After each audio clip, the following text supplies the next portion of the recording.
రమ్యకి అంత టార్గెట్స్ రమ్య వెళ్ళిపోతే బాగుండు, తనూజకి అన్యాయం చేసిందో లేకపోతే కళ్యాణ్ మీద ఏదో చేసింది, తనూజని టార్గెట్ చేసింది, ఇవన్నీ మాట్లాడుతున్నారు. నిజానికి చెప్పాలంటే తనూజ ఏదో క్లాప్స్ కొట్టేసింది, విజిల్ వేసింది, సూపర్గా అయిపో అసలు సూపర్ చేసింది అంటారు. ఏంటి సూపర్ చేసింది? అక్కడ మాట్లాడింది ఏంటి? నువ్వు ఫేక్లో ఉన్నావు, నువ్వు ఒక ముసుగులో ఉన్నావు, సో ఈ విధంగా ఉన్నావు, నువ్వు బయటికి రా, నువ్వు నిజానికి నిజంగా లేవు, నువ్వు అబద్ధం, నువ్వు ఫేకు, దాని నుంచి బయటికి రా అని చెప్పి తను మాట్లాడింది. మాట్లాడితే హ్యాండ్స్ కోసం మాట్లాడి హ్యాండ్ వేయలేదు, హ్యాండ్ ఇదే అని మాట్లాడావు కదా, ఇదిగో కళ్యాణ్ నా మీద హ్యాండ్ అయ్యు, ఇక్కడ పైన హ్యాండ్ అయ్యు, భుజం మీద హ్యాండ్ అయ్యు, చప్పట్లు కొట్టేసి ఈ చప్పట్ల కంటే విజిల్ ఎక్కువ సౌండ్ వస్తుంది అంటే చప్పట్ల కోసం మాట్లాడింది ఏంటి? ఎవరు అసలు ఆ రోజు రమ్య ఉన్ను మాధురి మాట్లాడిన మాటలేంటి?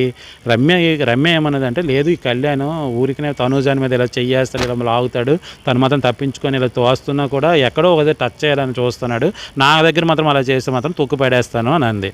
అంటే అప్పుడు మాధురి ఏమంది? రెండు చేతులు కలిస్తేనే కదా చప్పట్లు అంది. అన్నిది మాధురి. నువ్వు కౌంటర్ ఏమో ఎవరికి ఇస్తున్నావు? రమ్యకి ఇస్తున్నావు. జనాలు ఎవరి వైపు తిరగబడ్డారు? రమ్య మీద తిరగబడ్డారు. రమ్య ఏం తప్పు చేసింది?